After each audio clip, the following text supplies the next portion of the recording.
seems to have a comment on Deshaun Watson, what he wants to do and what his wishes are.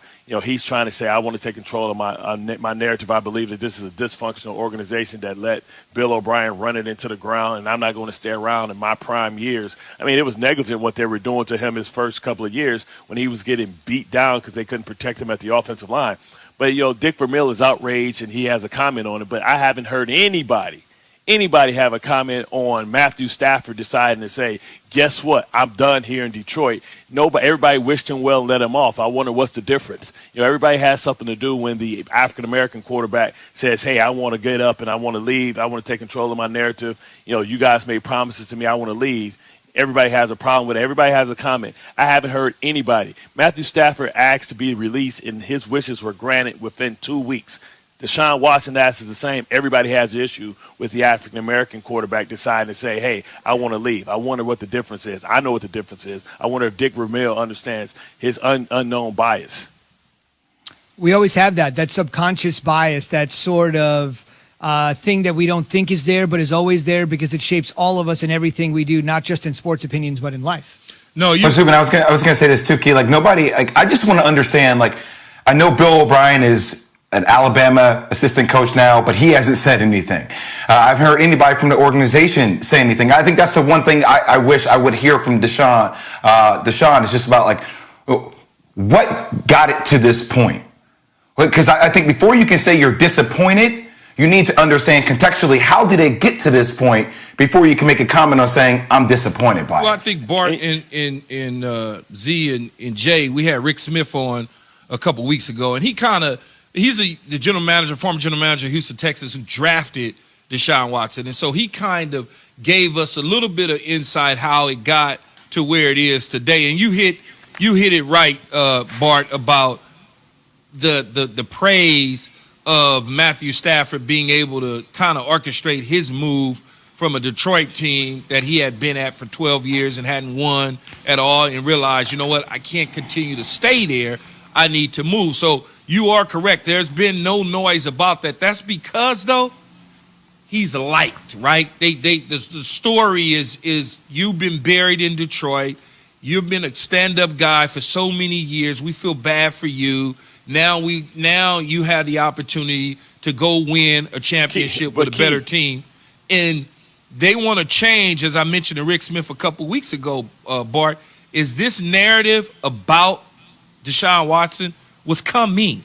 We were going to start to hear the negative responses from people about Deshaun. It's the way it always goes. He's not, don't say anything. The moment that he starts to say something, then it's going to switch and people are going to look at it as a negative.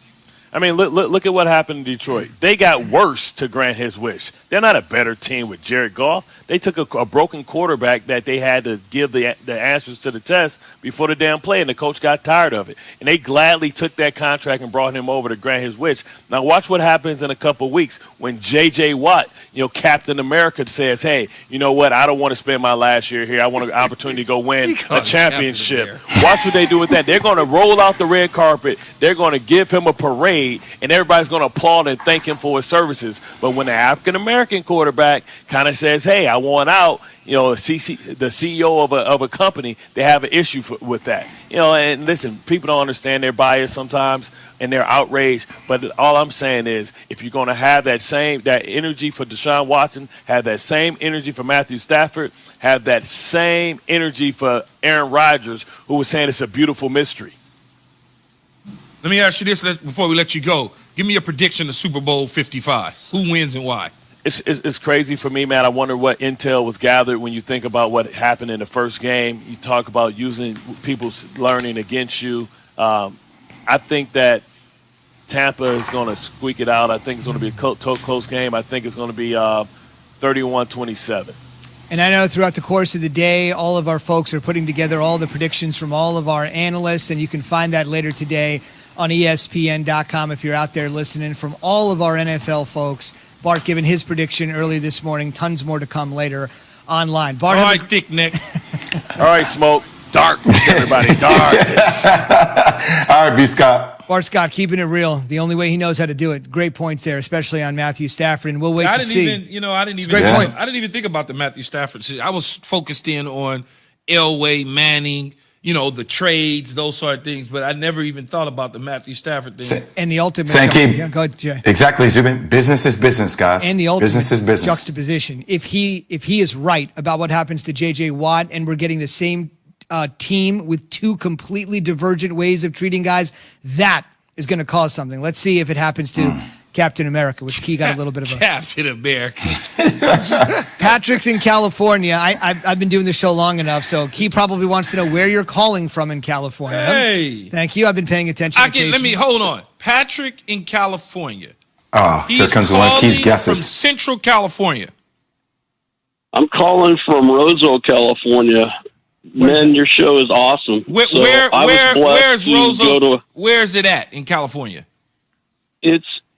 We're about maybe 30 minutes north of of Sacramento. Okay. So you're a little further north, So, okay. Yeah, so yes, where north I lived, of Sacramento. I was a Viking, so my school was the home of Danny Buns, and then right across was Teddy Bruschi with Roseville. Great stuff. Roseville Tiger. Brewski's going to join us this morning at 7:30. We got to run. We got a half minute. You're just up against it. I know we want to hear from you. You say Mahomes. Give us your quick Super Bowl prediction. We'd love to just get you on the record. I'm going to go with what I've really. I think it's going to be 27-24 Kansas City. 27-24 Kansas City, and he helped me with the promo because his guy, Teddy Bruschi, is going to be with us this morning at 7:30 Eastern. So he's going 27-24 Kansas City, and Jay Bart's going Bucks going to squeaker. I'm just laughing at Key. The guy's like, yeah, I'm like 30 minutes north of Sacramento. And Key's like, yeah, so you're north. Yeah, okay. Well, because I'm from the South.